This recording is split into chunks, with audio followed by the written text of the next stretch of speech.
오늘 아침에 우리에게 주시는 하나님의 은혜의 말씀은 사무엘상 15장 1절에서 23절까지의 말씀입니다.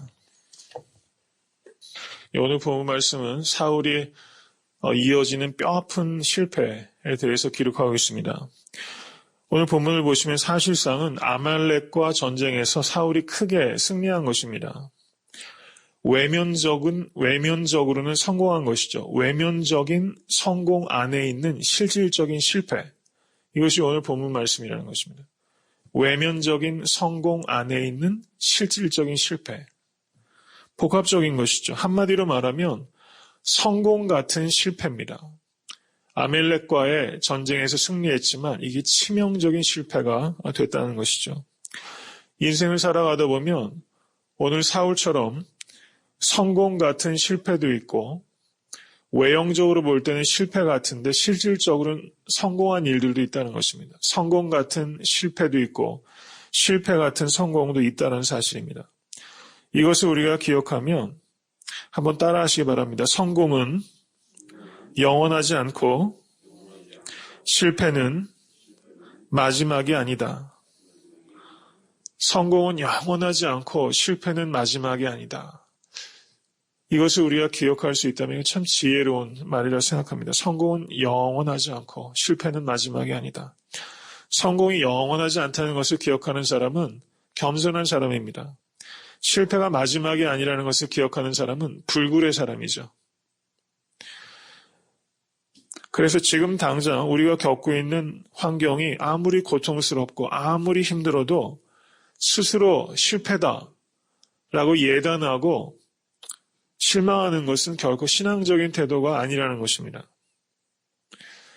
그리고 우리가 성공과 실패에 있어서 우리가 깊이 생각해야 되는 것은 우리가 세상을 살다 보면 우리가 자연스럽게 본성적으로 결과의 성공에만 사실 눈이 가게 됩니다. 결과의 성공. 그런데 그리스도인은 결과의 성공보다 과정의 성공에 더 큰 가치를 두는 사람입니다. 과정의 성공에 더 집중하시는 성도님 되실 수 있게 간절히 축원합니다. 이 과정의 성공을 신학적으로 말한다면 성화라고 할 수 있을 것입니다. 우리는 과정의 성공에 더 집중하고 그러면 결과적인 성공은 자연스럽게 부수적으로 따라오는 것입니다. 근데 세상 사람들은 어떻습니까? 과정에 대해서는 도외시하고 결과에만 집중해서 온갖 야합과 야바이판들이 벌어지게 되는 것이죠. 결국 도덕성을 상실하게 되고 윤리적으로 바닥에 떨어지는 것입니다. 이것이 세상의 문제고 교회 안에도 이런 일들이 비일비재하다는 것이죠. 이럴 때일수록 우리들은 과정의 성공에 더 많은 가치를 두는 일에 우리가 헌신할 수 있게 되기를 간절히 소원합니다. 인생의 성패에 있어서 가장 중요한 것은 무엇인가? 그것은 나 스스로의 판단도 아니고 다른 사람들의 평가도 아니고 오직 하나님의 평가. 그것이 내 인생의 성패를 가늠하는 유일한 척도다. 하나님 앞에서 내 인생은 무엇인가? 이것에 대해서 질문을 하는 사람은 마지막까지 겸손하고 또 온전하게 걸어갈 수 있습니다. 오늘 하루를 살아가실 때도 하나님 앞에서 오늘 하루가 무엇이 될 것인가? 여기에만 집중하시면 우리 가운데 소망이 생기고 또 의욕이 생기고 또 결단할 수 있게 되는 것입니다. 사울의 문제는 한마디로 말하면 명목상의 신자라는 것입니다. 사울은 명목상의 신자였어요. 요즘 현대인들의 많은 현대 그리스도인들이 바로 명목상의 신자일 수 있다는 것입니다. 명목상의 목회자들이 너무 많습니다. 명목상의 신자, 이름만 신자, 이름만 그리스도인. 이것이 결정적인 실패의 원인이 되어 있다는 사실입니다. 특별히 어저께 말씀을 드렸지만 이 사울의 리더십과 다윗의 리더십, 사울의 리더십과 다윗의 리더십, 우리는 이것을 대조하면서 우리가 어떤 길을 쫓아갈 것인가를 깊이 생각해야 됩니다. 오늘 본문에서 사울이 리더로서 실패할 수밖에 없었던 4가지 요소가 있습니다. 사울이 리더로서 실패한 첫 번째 이유는 사울의 불순종입니다. 3절 말씀을 보시기 바랍니다. 지금 가서 아말렉을 쳐서 그들의 모든 소유를 남기지 말고 진멸하되 남녀와 소아와 젖먹는 아이와 우양과 약대와 나귀를 죽이라. 이렇게 분명하게 말씀을 하셨습니다. 그런데 9절 말씀을 보시기 바랍니다. 사울과 백성이 아각과 그 양과 소의 가장 좋은 것 또는 기름진 것과 어린 양과 모든 좋은 것을 남기고 진멸키를 즐겨하지 아니하고 가치 없고 낮은 것은 진멸하니라. 이 사울의 문제는 뭡니까? 부분적으로 순종하는 것이 문제라는 거예요. 부분적으로 순종하는 것이 불순종이라는 것입니다. 오늘 말씀을 묵상하면서 제가 그런 생각을 해봤습니다. 부분 순종, 절반 순종, 거의 순종, 거의 순종. 거의 순종도 결국은 뭡니까? 불순종이라는 것이죠. 거의 순종도 불순종이다. 취사 선택을 우리가 한다는 것입니다. 사울이 좋은 것과 나쁜 것, 가치 없는 것, 낮은 것을 사울이 선택하고 있어요. 교만해지고 있습니다. 내가 선택하려고 하는 것이 자기 중심성이고 그것이 죄의 본질이라는 것입니다. 우리가 거의 순종한 것에 만족하지 않을 수 있게 되기를 바랍니다. 거의 순종이 아니라 최선을 다해서 순종하는 것이죠. 우리가 완벽할 수는 없죠. 최선을 다해서 순종하는 것. 하나님께서는 최고보다 최선을 가치 있게 여기신 분이라는 것을 기억하실 수 있게 되기를 간절히 바랍니다. 이것이 사울의 문제였고 또 우리들의 문제이기도 합니다. 그런데 11절을 보시기 바랍니다. 내가 사울을 세워 왕 삼은 것을 후회하노니 그가 돌이켜서 나를 쫓지 아니하며 내 명령을 이루지 아니하였음이니라 하신지라. 사무엘이 근심하여 온 밤을 여호와께 부르짖으니라. 저는 우리들이 이렇게 기도해 본 적이 있는가? 사무엘이 근심하여 온 밤을 여호와께 부르짖으니라. 이렇게 기도할 수 있게 되길 간절히 바랍니다. 이런 사람이 있을 때 아직도 소망이 있다. 이런 생각이 듭니다. 사무엘이 근심하여 온 밤을 부르짖었다. 이 시대 상황이 정말 우리가 이렇게 부르짖음이 필요하다고 생각이 됩니다. 이렇게는 못하죠. 이렇게 할 수 있는 사람 많지 않습니다. 이 새벽재단에 기도하는 성도님들께서 바로 사무엘과 같이 근심하여 온 밤을 부르짖어 기도했던 사무엘과 같이 정말 교회와 이 땅을 위해서 그렇게 하나님을 붙잡고 기도하시는 정말 기도를 쉬는 죄를 범치 않는 성도님의 평생의 삶이 되실 수 있게 되기를 간절히 축원합니다. 두 번째, 사울의 실패한 리더십의 문제는 첫 번째가 불순종이었다면 두 번째는 교만입니다. 교만. 12절을 보시기 바랍니다. 사무엘이 사울을 만나려고 아침에 일찍 일어났는데 혹이 사무엘에게 고하여 가로되 사울이 갈멜에 이르러 자기를 위하여 기념비를 세우고 돌이켜 행하여 길갈로 내려갔다는지라. 자기를 위하여 기념비를 세운다는 것입니다. 17절을 보시기 바랍니다. 사무엘이 사울에게 이런 말을 하였습니다. 왕이 스스로 작게 여길 그때 이스라엘 지파의 머리가 되지 아니하셨나이까. 자기를 작은 자. 바울의 원래 이름이 뭡니까? 사울이죠. 바울은 무슨 뜻입니까? 작은 자란 뜻입니다. 작은 자. 자기를 작게 여길 때 이거는 자기 비하가 아닙니다. 자기 부인입니다. 자기 비하는 그리스도인의 길이 아닙니다. 자기 부인의 길입니다. 나는 작은 자입니다. 이런 자기 부인의 길을 걸어가실 수 있기를 간절히 바랍니다. 그러면 하나님께서 높이시고 사람이 높여줍니다. 자기를 위하여 기념비를 세우는 일, 이거 정말 어리석은 일이라는 것이죠. 세상 풍조가 어떠할지라도 우리는 나를 위해서 기념비를 세우지 않고 최대한을 나를 가릴 수 있을 만큼 가리는, 자기를 가릴 수 있는, 하나님만 온전히 드러내는 그런 겸손의 길을 걸어가실 수 있기를 간절히 축원합니다. 진짜 위기는 언제 오는가? 실패할 때도 분명히 위기입니다. 그런데 정말 복잡하고 훨씬 큰 위기는 성공할 때 찾아옵니다. 사울이 왕이 됐을 때 사울의 위기가 시작된 겁니다. 진짜 위기는 왕이 됐을 때 온 거예요. 다윗 왕도 목동이었을 때보다 왕이 됐을 때 더 큰 위기가 옵니다. 목동이었을 때는 골리앗을 넘어뜨리지만 왕이 됐을 때는 그 부드러운 여인 밧세바에게 넘어지지 않습니까? 그 거구 골리앗 거인은 넘어뜨리는데 사람이 왕이 되었을 때, 절대 권력을 가졌을 때는 여인에게도 넘어지게 된다는 것이죠. 진정한 위기는 우리가 성공할 때, 가장 큰 위기는 우리가 안락할 때 찾아온다는 것. 이것을 우리가 깊이 생각해야 되는 것입니다. 성공이 가져오는 위기, 이것을 직시하면 우리는 겸손할 수 있고 그 성공이 계속 이어지게 되는 것입니다.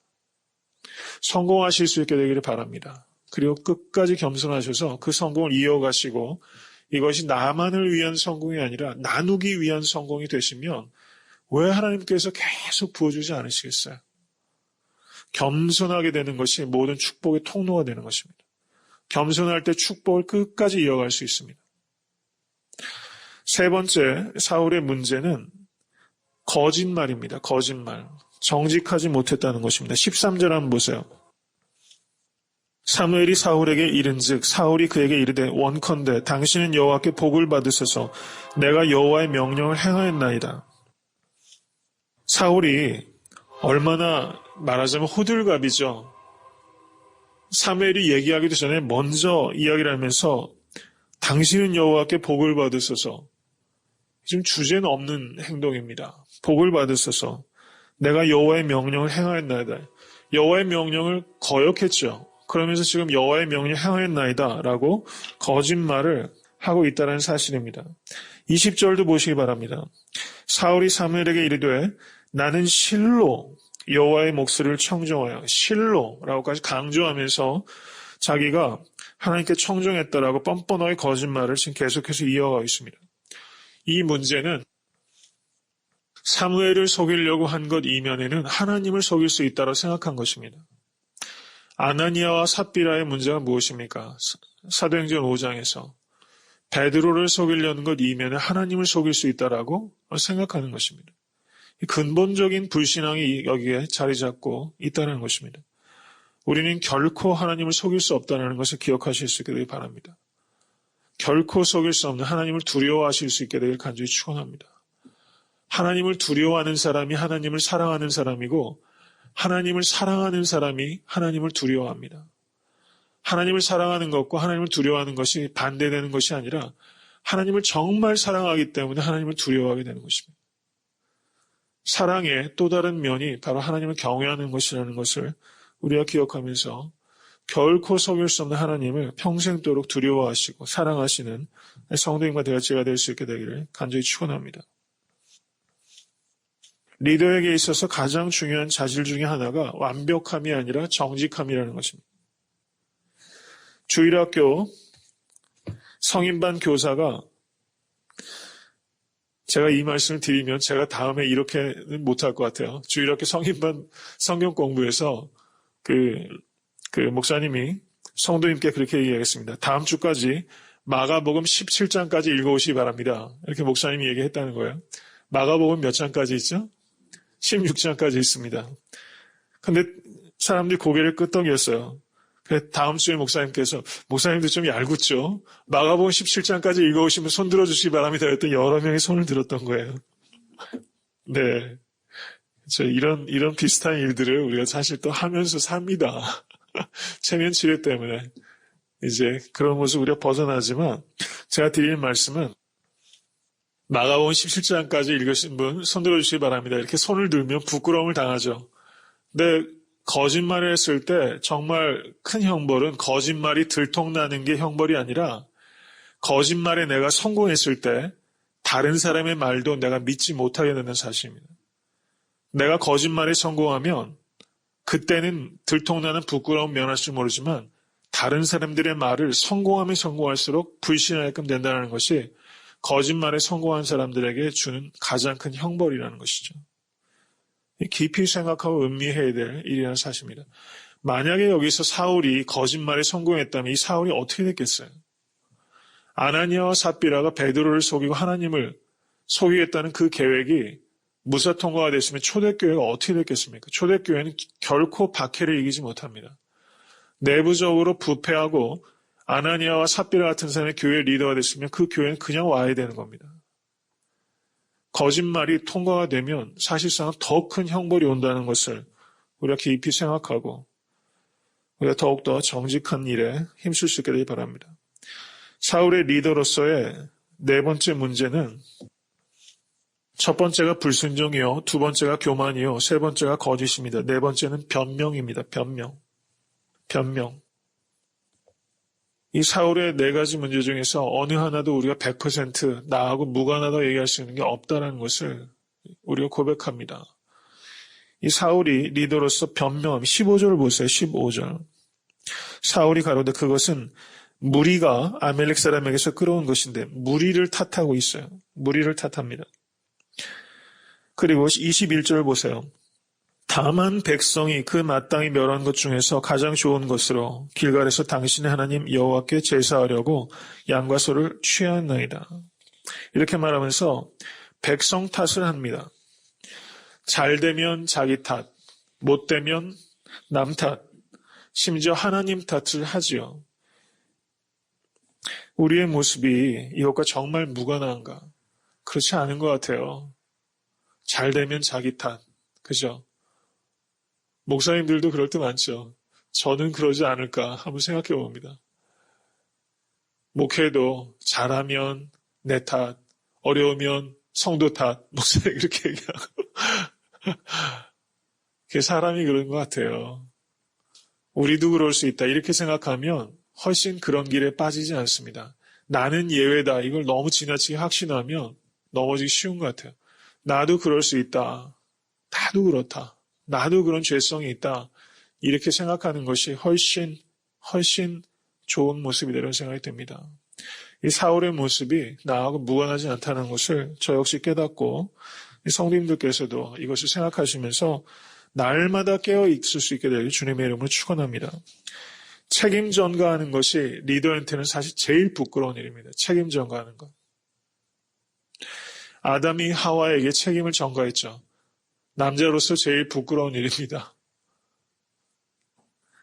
신락원은 무엇인가? 신락원은 책임 전가가 이루어지는 것입니다. 낙원은 무엇인가? 책임을 지는 곳이 낙원이라는 것이죠. 저는 우리가 점점 그건 내 책임입니다. 여기에서 백성들이 정말 이렇게 했는지 안 했는지는 사실 중요하지 않아요. 백성들이 정말 이렇게 했어도 최종적인 책임은 왕에게 있죠. 내 책임입니다. 해야 되는 일이고 아담도 하와가 분명히 미혹했죠. 그렇지만 최종적인 책임은 아담에게 있는 것입니다. 그러면 그때 아담이 하나님 하와의 잘못이 아니라 이건 다 내 잘못입니다. 제가 잘못해서 그렇습니다. 이렇게 말했으면 어떻게 됐을까? 한번 그런 상상을 해봐요. 얼마나 멋진 남자입니까? 다 내 잘못입니다. 제가 지방건설 잘못했습니다. 아담이 그렇게 했으면 어땠을까? 책임을 지는 것, 이게 우리가 해야 될 일이라는 것이죠. 책임적 인간, 그런 인간이 되어야 됩니다. 덴마크의 동화작가 안델센 아시죠? 그 안델센이 어렸을 때 무지하게 가난했다고 합니다. 초등학교도 제대로 못 나왔다고 합니다. 아버지는 알코올 중독자였습니다. 그런데도 이 안델센이 그 현실을 받아들이고 그 현실 속에서 최선을 다했습니다. 그리고 나중에 그 알코올 중독자였고 교육 하나 제대로 못 시킨 아버지를 회고하면서 이렇게 말합니다. 아버지는 나에게 참 좋은 분이었습니다. 저에게는 가난한 것도 축복이었습니다. 제가 가난했기 때문에 성냥팔이 소녀를 쓸 수 있었고 제가 못생겼다고 놀림을 받았기 때문에 미운 오리 새끼를 쓸 수 있었습니다. 이렇게 안델센이 얘기했다는 거예요. 가난했기 때문에 성냥팔이 소녀를 쓸 수 있었고 못났기 때문에 미운 오리 새끼를 쓸 수 있었다. 이게 문학가도 이렇게 자기가 갖고 있는 어려움과 한계를 승화시켜서 그걸 가지고 이렇게 아름다운 글들을 써서 많은 사람들을 위로합니다. 꿈을 줍니다. 우리에게는 신앙이 있습니다. 남 탓, 환경 탓, 심지어 하나님 탓을 하면서 우리가 살 때도 참 많이 있었는데 오늘 말씀을 통해서 사울을 반면교사 삼아서 잘 나갈 때는 교만하지 않고 힘들 때는 낙심하지 않고 오직 하나님의 지혜와 능력과 또 하나님의 사랑만을 믿으시고 벳세메스의 소처럼 우직하게 오늘 하루를 걸어가시고 내일을 걸어가시고 이게 하루하루가 쌓이고 쌓이면 우리가 많은 사람들이 따라올 만한 큰 길을 우리가 만들어갈 수 있고 또 이 땅에서 우리의 소명을 완수하게 될 줄로 믿습니다. 시간이 걸릴지라도 우직하게 오늘 하루하루를 걸어가시고 불순종했던 사울과 같지 않고 순종하시고 교만하지 않고 겸손하시고 거짓되지 않고 정직하고 변명하지 않고 책임의 길로 가자. 순종과 겸손과 정직과 책임. 이것이 역설적으로 반대로 네 가지 리더의 소양입니다. 순종과 겸손과 정직과 책임. 이렇게 걸어가는데 성공하지 못할까? 그런 생각이 들더라고요. 시간이 걸려도 이 네 가지를 과정 가운데 성공하기 위해서 이 네 가지를 우직하게 걸어가면 이 땅에서도 성공하지 못할 수 있을까? 이런 생각이 들더라고요. 이 네 가지의 삶을 살아가는 것 자체가 성공입니다. 하나님 앞에서. 그걸 믿으시고 확신을 가지시고 믿음 가운데 걸어가시는 성도님들의 오늘 하루의 삶, 그리고 평생의 삶이 될 수 있게 되기를 주님의 이름으로 간절히 축원합니다.